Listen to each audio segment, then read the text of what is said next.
یاد رکھیے گا کہ یہ مکافات عمل کا جو معاملہ ہے نیک اور بد لوگوں کے اعتبار سے ڈیفرنٹ ہے. نیک لوگوں کو جو تکلیفیں آتی ہیں نا دنیا میں، وہ ان کے درجات کو بلند کرنے کے لیے آتی ہیں، اور یہ اللہ تعالیٰ نے بڑی سختی کے ساتھ سورۃ العنکبوت کے اندر نا صحابہ کرام کو ایڈریس کر کے نا یہ فلسفہ کلیئر کیا ہے. آیت نمبر 2 اور 3 کے اندر احسب الناس ان یترکوا ان یقولوا آمنا وهم لا یفتنون، کیا لوگ اس گمان میں ہیں کہ انہیں صرف اس بات پہ چھوڑ دیا جائے گا کہ وہ ایمان لے آئے اور ہم ان کی آزمائش نہیں کریں گے؟ وَلَقَدْ فَتَنَّ الَّذِينَ مِن قَبْلِهِمْ، بے شک ہم نے ضرور آزمایا تھا ان سے پہلے لوگوں کو. فَلَيَعْلَمَنَّ اللَّهُ الَّذِينَ صَدَقُوا وَلَيَعْلَمَنَّ الْكَاذِبِينَ، تو اللہ تعالیٰ ضرور جانچ کر رہے گا کہ کون سچے ہیں اپنے دعوے کے اندر. کس دعوے میں؟ کہ غلامی رسول میں موت بھی قبول ہے، اور کون صرف نعرہ بازی کر رہے ہیں. اللہ تعالیٰ ان کو ظاہر کر کے رہے گا، جانچ کے رہے گا. تو یہ اللہ تعالیٰ نے اپنا اصول رکھا ہے، یونیورسل ٹروتھ ہے. اس کانٹیکسٹ میں صحیح بخاری میں ایک حدیث ہے، صحابہ کرام نے جب کافروں کی تکلیفوں کا ذکر کیا نا حضور سے، تو آپ نے فرمایا صبر کرو، اللہ کی قسم تم سے اگلے لوگوں کو زمین میں گاڑا جاتا تھا، سر کی مانگ پہ آرا رکھا جاتا تھا اور کہا جاتا تھا کہ اسلام چھوڑ دو، اور وہیں ان کے 2 ٹکڑے کر دیے جاتے تھے، وہ اپنے دین پہ قائم رہتے تھے. لوہے کی کنگیاں ان کے گوشتوں پہ پھیری جاتی تھی، حتیٰ کہ ہڈی تک پہنچ جاتی تھی، تب بھی وہ اپنے دین پر ثابت قدم رہے. تو نبی الاسلام نے اپنے صحابہ کو اگلے لوگوں کی یہ تکلیف گنوائی. تو اب وہ جو اتنی تکلیفیں کاٹتے رہے ہیں، وہ کوئی مکافات عمل نہیں ان کے لیے ہوا، آزمائش تو ہوئی ہے نا جی. تو نیک اور برے لوگوں کے اعتبار سے ڈیفرنٹ ہے، یہ ذہن میں رکھیے گا. بخاری اور مسلم کی متفق علیہ حدیث ہے، نبی الاسلام فرمایا مسلمان کو کوئی بھی تکلیف پہنچتی ہے، دکھ درد بیماری، کوئی اندیشہ کہتے ہیں ذہنی ٹینشن کو، صرف کہ یہ نہ ہو جائے، حتیٰ کہ اس کے پاؤں میں کانٹا بھی چبھ جائے، تو اللہ تعالیٰ اس کے بدلے میں اس کے گناہوں کو معاف کر دیتا ہے. اور مسلم شریف میں ڈیٹیل ہے کہ جب یہ سورۃ النساء کی آیت نمبر 123 نازل ہوئی نا کہ چھوٹے سے چھوٹے اعمال کا بدلہ بھی ملے گا اور چھوٹی سے چھوٹی نیکی کا بھی، تو صحابہ پریشان ہو گئے. ان کا یا رسول اللہ ہم تو یہ تو سارے پکڑے جائیں گے، کس طریقے سے کوئی بندہ پرفیکٹ ہو سکتا ہے؟ تو حضور نے فرمایا پریشان ہونے کی ضرورت نہیں ہے. مسلمان کو جو دنیا میں تکلیفیں اور بیماریاں آتی ہیں نا، وہ اس کی ان غلطیوں کا کفارہ بن جاتی ہے. حتیٰ کہ جامعہ ترمذی میں، ابو داؤد میں ایک حدیث ہے، نبی الاسلام نے فرمایا کہ دنیا میں سب سے زیادہ تکلیفیں انبیاء کو آتی ہیں. تو کیا انبیاء پہ مکافات عمل ہو رہا ہوتا ہے؟ نعوذ باللہ. اس کے بعد ان پہ آتی ہیں جو ان کے بعد اللہ تعالیٰ کو سب لوگوں سے بڑھ کے محبوب ہوتے ہیں. آپ نے صحابہ کا بھی نام نہیں لیا، فرمایا جو بھی، وہ اس زمانے میں بھی ہو سکتا ہے، آج کے زمانے میں بھی، کیونکہ بعض اصحاب تو ایسے ہیں جنہوں نے کفر کی زندگی میں بھی موج کی ہے اور اسلام کی زندگی میں موج کی ہے، وہ تکلیفوں سے گزرے ہی نہیں ہے. اچھا، اور پھر فرمایا اس کے بعد وہ لوگ ہیں جو اس کے بعد اللہ کو سب سے بڑھ کر محبوب ہوتے ہیں. حتیٰ کہ انسان پہ تکلیفیں آتی رہتی ہیں اور اس کی موت کا وقت آ جاتا ہے اور اللہ تعالیٰ اسے پاک و صاف کر کے دنیا سے اٹھا لیتا ہے. یہ جو لوگ کہتے ہیں نا یار وہ موت کے وقت فلانے کے ساتھ، یار وہ احمد دیدہ صاحب 9 سال تک قومے میں رہے ہیں، اتنی اسلام کی انہوں نے خدمت کی، ہزاروں عیسائیوں کو مسلمان کیا، لاکھوں مسلمانوں کے ایمان کی حفاظت کا سبب اللہ نے ان کو بنایا، لیکن وہ 9 سال تک قومے کی حالت میں رہے، 1996 سے لے کے 2005 تک. تو کوئی کچھ کہتا تھا جی یہ وہ عیسائی بھی ان کو کہتے تھے دیکھو جی اس کو بدوا لگ گئی اور یہ وہ ہو گیا، گستاخ ہے، یہ ہے وہ ہے. تو یہ تو کوئی طریقہ نہیں ہے. اس طریقے سے جنید جمشید صاحب جب شہید ہوئے تو آپ دیکھ لیں ان کے مخالفین نے ان کے بارے میں کیا بات کی.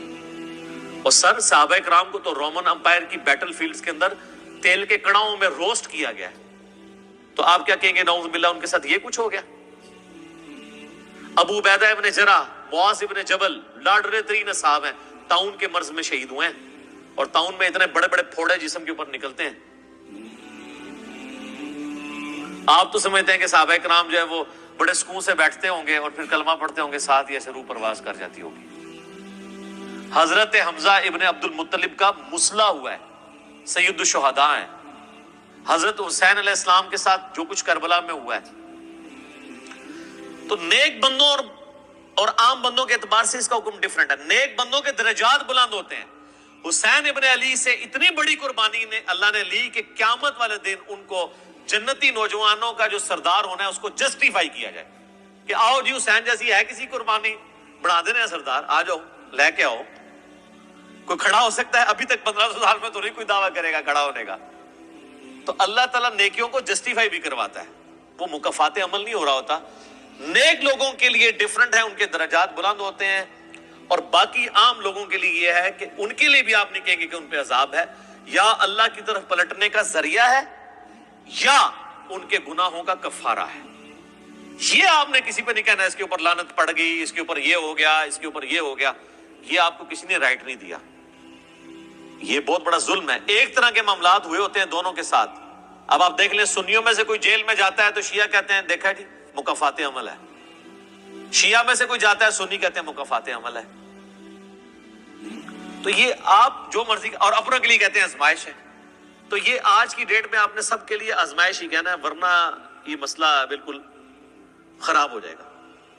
اور آپ دیکھ لیں اللہ تعالیٰ کتنا غفور رحیم ہے. پورا مکی قرآن 2/3 قرآن ہے کافروں کے لیے دھمکیوں سے بھرا پڑا ہوا ہے, لیکن جب ان دھمکیوں کی ایگزیکیوشن کی باری آئی ہے سارے مسلمان ہو گئے. ہائے ہائے, اب کوئی کہہ سکتا تھا کہ یا اللہ اتنی دھمکیاں تو نے دی, میں یہ کر دوں گا, تم پہ وہی عذاب آئے گا جو اگلے لوگوں پہ آیا تھا, تو اللہ اپنی کتاب کو سچا کر دینا اور عذاب لے آ. لیکن وہی بات, وَكَتَبَ رَبُّكُمْ عَلَى نَفْسِهِ الرَّحْمَةَ, اللہ نے اپنے اوپر لازم کیا ہے کہ ہر حال میں اس نے رحم ہی کرنا ہے. اور بخاری اور مسلم دونوں میں حدیث ہے کہ اللہ نے مخلوقات کی پیدائش سے پہلے عرش پہ اپنے پاس ایک عبارت لکھ لی تھی کہ میری رحمت میرے غضب پہ سبقت لے جائے گی.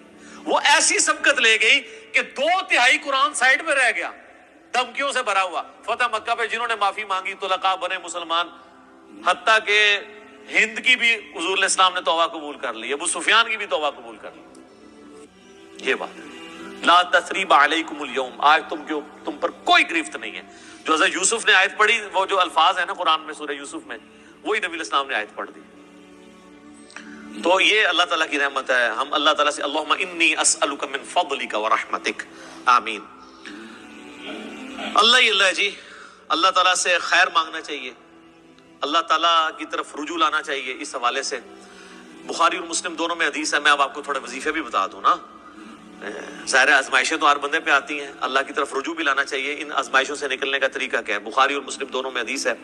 نبی صلی اللہ علیہ وآلہ وسلم کے بارے میں انس بن مالک کہتے ہیں کہ نبی علیہ السلام کی اکثر دعا یہی ہوا کرتی تھی, اللہم ربنا آتنا فی الدنیا حسنہ وفی الآخرۃ حسنۃ وقنا عذاب النار, آمین. یہ بخاری مسلم میں بھی ہے, سورۃ البقرہ کی آیت نمبر 201 ہے. اے اللہ ہمیں دنیا میں بھی بھلائیاں عطا فرما اور آخرت میں بھی بھلائیاں عطا فرما, اور آخرت کی سب سے بڑی بھلائی بھی ساتھ مانگ لی, وقنا عذاب النار, آگ کے عذاب سے ہمیں بچا لے, آمین. یہ اکثر آپ کی دعا ہوتی تھی. اس کانٹیکٹ میں ایک حدیث ہے بڑی انٹرسٹنگ, صحیح مسلم میں. ایک صحابی بیمار ہوئے حتیٰ کہ بالکل ہڈیوں کا پنجر بن گئے, اور صحابہ کہتے ہیں چڑیا کی طرح ان کی جان ہو گئی. نبی علیہ السلام ان کی عیادت کے لیے گئے. آپ نے جب دیکھا, فرمایا تو اللہ سے کیا مانگتا ہے؟ چنگا بندہ ٹرتا پھرتا بندہ ایڈا منجی دے پہ گیا اور بالکل ڈھانچہ پنجر بن گیا ہڈیوں کا. اس نے کہا یا رسول اللہ, میں اللہ تعالیٰ سے یہ دعا کرتا ہوں کہ اے اللہ جو تو نے مجھے آخرت میں عذاب دینا ہے نا, دنیا میں ہی دے دے. آخرت کا عذاب تو بہت سخت ہے, تو مجھے دنیا میں ہی وہ عذاب دے دے. نبی علیہ السلام نے سبحان اللہ, کیا تم دنیا میں بھی اللہ کی تکلیف برداشت کر سکتے ہو؟ اوے تجھے تو چاہیے تھا تو کہتا اللہم ربنا آتنا فی الدنیا حسنہ وفی الآخرۃ حسنۃ وقنا عذاب النار. یعنی آپ اللہ تعالیٰ کو معاذ اللہ کو فنیٹک سمجھتے ہیں کہ آپ کہیں گے اس نے عذاب تو ضرور دینا, تو مجھے ادھر دے دے. او یار اللہ سے اچھا ہی گمان رکھو. بخاری مسلم دونوں میں حدیث ہے, میں اپنے بندے کے گمان کے قریب ہوں جیسا میرے بارے میں گمان رکھے, بشرطے کہ کرتوت بھی ٹھیک کرے. تو سر ہم تو یہ کہتے ہیں یا اللہ ہم نہ تیری آزمائش کے قابل ہیں نہ تیرے عذاب کے قابل ہیں, ہمیں بلا حساب و کتاب ہی جنت میں داخل فرما دے, آمین. تو میں اپنے بندے کے گمان کے قریب ہوں. اچھا گمان رکھیں, انشاءاللہ تعالی اینڈ رزلٹ بھی اچھا ہوگا. آپ اللہ سے گمان اچھا رکھیں, یہ گمان بہت اہم چیز ہے. اور یہ آپ کا جو کانفیڈنس ہے نا اللہ کے اندر کہ انشاءاللہ اللہ میرے ساتھ خیر کا معاملہ ہی کرے گا. اچھا کئی لوگ کہتے ہیں منو تے اللہ نے دینے ہی عذاب ہے. استغفر اللہ تو بولی. آپ چاہے اچھے اعمال کرتے ہیں برے اعمال، تب بھی آپ نے یہ اپنے بارے میں یہ بات نہیں کرنی. یہ تو اور کسی کے بارے میں تو آپ نے سوچنا بھی نہیں سر، وہ تو کہانی ختم. وہ تو صحیح مسلم میں حدیث ہے نا، ایک شخص نے قسم اٹھا کے کہہ دیا تھا کہ اللہ تعالیٰ اس کو کبھی معاف نہیں کرے گا. وہ بڑا گنہگار شخص تھا. اللہ کی بارگاہ میں پہنچے، اللہ نے فرمایا تو نے میرے بھی آپ پہ کیسے قسم کھا دی؟ جا، میں نے اس کو معاف کیا، تجھے دوزخ میں پھینکا. لا يسأل عما يفعل وهم يسألون، سورۃ الانبیاء کی آیت ہے. اللہ کو کوئی نہیں پوچھ سکتا اس نے یہ کیوں کیا، وہ سب کو پوچھ سکتا ہے کہ انہوں نے یہ کیوں کیا. یہ اللہ تعالیٰ کے بارے میں ناشکری پھیلانا سورہ الزمر میں ہے، لا تقنطوا من رحمت اللہ، اللہ تعالیٰ کے بارے میں مایوسی عوام کے اندر پھیلانا. لیکن اس کا دوسرا پہلو بھی غلط ہے کہ آپ رحمت کی آیتیں پڑھ کے تو لوگوں کے کام چوک کے رکھو، وہ بھی دوسری ایکسٹریم ہے، وہ بھی نہیں ہونی چاہیے.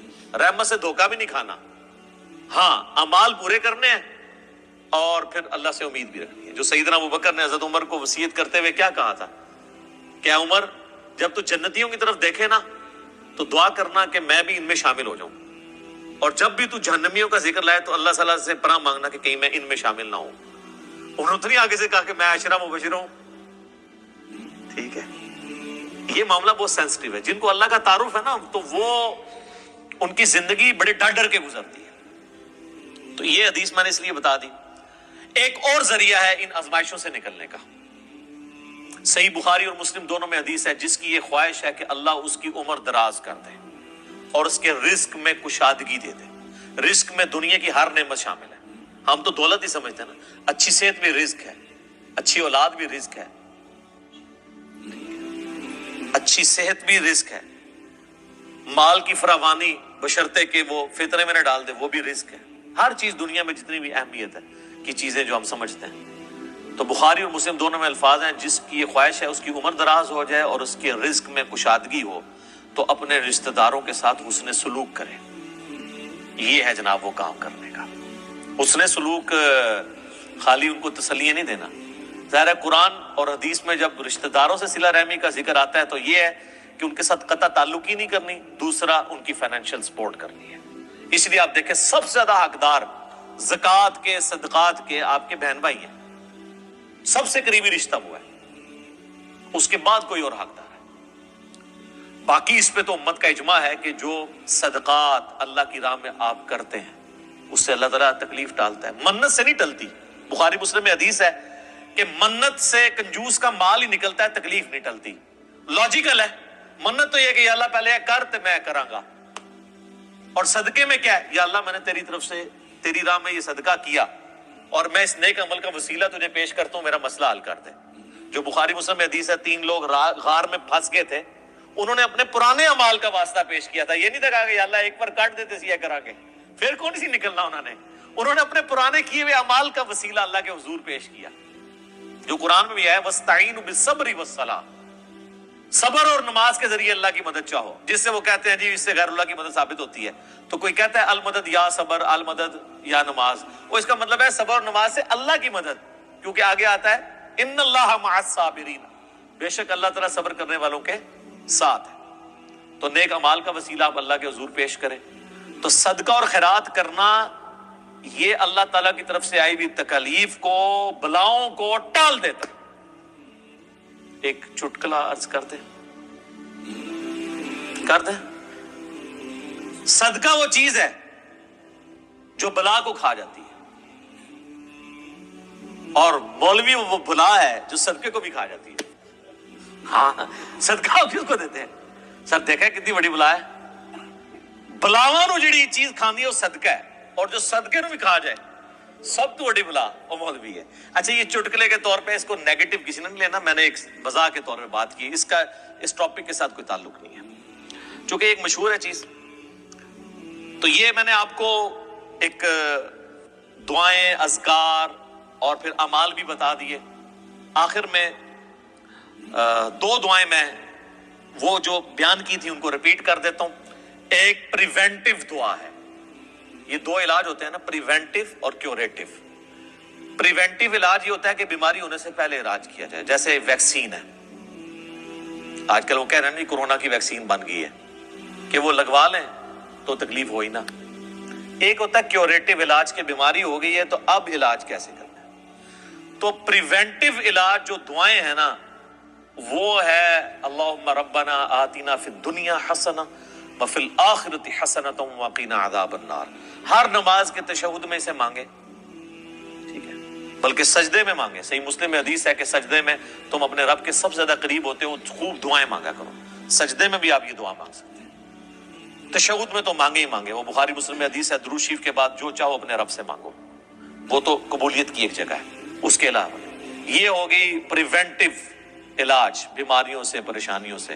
جتنے سنت اذکار ہیں، بسم اللہ الذی لا یضر یا اعوذ بکلمات اللہ التامات من شر ما خلق، یہ ساری کی ساری چیزیں اللہ تعالیٰ کی طرف سے ایک سنت اذکار ہیں. لیکن یہ یاد رکھیے گا یہ ناگہانی آفات کے لیے ہیں. یہ نہیں ہے کوئی بسم اللہ پڑھ کے ساکٹ میں انگلی دے دے یا بسم اللہ الذی لا یضر پڑھ کے تو کوبرے سے کھیلنا شروع کر دے. نہیں، وہ پھر آپ اپنے اوپر تقدیر خود غالب کروا رہے ہیں، پھر یہ اذکار نہیں اثر کریں گے. یہ ناگہانی آفات کے لیے. جب کوئی شخص اپنے اوپر خود تقدیر غالب کر لیتا ہے نا پھر وظائف ہو جاتے ہیں سائڈ کے اوپر. یہ ذہن میں رکھیے گا. پھر بھی جو تکلیفیں آنی ہے نا وہ تو آنی ہے اللہ کی طرف سے آزمائش والی. وہ تو ہمیں یہی ایٹیچیوڈ ہے کہ ہم اللہ تعالیٰ کی طرف رجوع لائیں. اور وہی ہے کیوریٹو علاج کہ جب کسی پہ تکلیف آ جائے تو اب کیا کرنا ہے اس نے کہنا ہے انا للہ و انا الیہ راجعون اللہم اجرنی فی مصیبتی و اخلف لی خیرا منہا. یہ مکافات عمل کا سارا ٹاپک اس کا اینڈ میں کروں گا سورہ الحدید کی ان 2 آیات کے اوپر، جس کے بعد صبر آ جائے گا سب کو کہ اللہ تعالیٰ نے یہ تکلیف کا سلسلہ دنیا میں جو رکھا ہوا ہے اس پہ صبر کے لیے کیا ترغیب دلائی ہے. آیت نمبر 22 اور 3 ما اصاب من مصیبت فی الارض ولا فی انفسکم، کوئی مصیبت بھی ایسی نہیں کہ زمین میں آئے. زمین میں کیا مصیبت آتی ہے؟ زلزلہ، وبائی امراض، سیلاب، طوفان. ولا فی انفسکم، اور نہ کوئی ایسی مصیبت کہ تمہاری جان میں آئے. جان میں ہر طرح کی بیماری، کسی کو بلڈ کینسر ہو گیا، کسی کے گردے فیل ہو گئے، کسی کو ہیپاٹائٹس ہو گیا، تو اللہ فرماتا ہے الا فی کتاب من قبل ان نبرأہا، یہ ہم نے لوح محفوظ پہ پہلے ہی لکھا ہوا ہے، اس سے پہلے کہ ہم یہ تکلیف بھیجیں. کام ہی ختم ہو گیا. اللہ کہتا ہے ہم نے تو یہ طے کیا، یہ ڈیسٹنی ہے تمہاری، تقدیر ہے. ان ذالک علی اللہ یسیر، یاد رکھنا یہ اللہ کے لیے بڑا آسان ہے، بہت آسان ہے. کوئی یہ بھی کہہ سکتا ہے یہ کتنا ہو گیا، پہلے ہی اللہ کو پتا ہے. اللہ کے علم کے لیے آسان ہے. سورۃ الانعام میں تو یہاں تک آیا ہے کہ خشکیوں میں یا سمندروں کے اندر کسی درخت کا اگر پتا بھی گرتا ہے نا تو اللہ کو پہلے سے علم ہے. اور زمین کی گہرائیوں میں کوئی دانہ بھی پھوٹتا ہے نا وہ پہلے. اب ظاہر ہے ہمارا ذہن تو اس ڈیٹے کو سمجھ نہیں سکتا، بلکہ آج ہم نے لیپ ٹاپس میں ہارڈ ڈسک میں وہ ڈیٹا سٹور کر لیا ہے جو 8 سے 100 سال پہلے کا انسان اس کو ماننے کے لیے تیار نہیں ہوگا کہ یہ ٹچ سکرین موبائل کیا کر سکتا ہے، اتنی دور بات کر سکتے ہیں. وہ تو اس کو بھی ماننے کے لیے تیار نہیں ہوں گے. لیکن ہو گیا نا کہ انسان کو اللہ نے ترقی کرائی ہے، تو اللہ کا علم تو بہت کامل ہے. لِكَيْ لَا تَأْسَوْا عَلَىٰ مَا فَاتَكُمْ، یہ ہم نے اس لیے کیا، یعنی ہم نے تقدیر میں پہلے یہ چیزیں لکھی تھی تاکہ تم مت افسوس کرو اس چیز پہ جو تم سے چھین لی جائے. وَلَا تَفْرَحُوا بِمَا آتَاكُمْ، اور اس پہ شیخی مت بگاڑنا جو اللہ نے تمہیں دی ہے. اللہ کسی سے لے کے آزماتا ہے تو کسی کو دے کے بھی آزماتا ہے. وَاللَّهُ لَا يُحِبُّ كُلَّ مُخْتَالٍ فَخُورٍ، اور اللہ تعالیٰ پسند نہیں کرتا ہر شیخی بگاڑنے والے کو جو بات بات کے اوپر شیخی بگاڑتا ہے. کسی کے پاس اگر کوئی اللہ کی طرف سے نعمتیں ہیں تو وہ اللہ کا شکر ادا کرے، اور اگر کسی کے اوپر آزمائش کا وقت ہے تو وہ اللہ کی طرف رجوع لائے.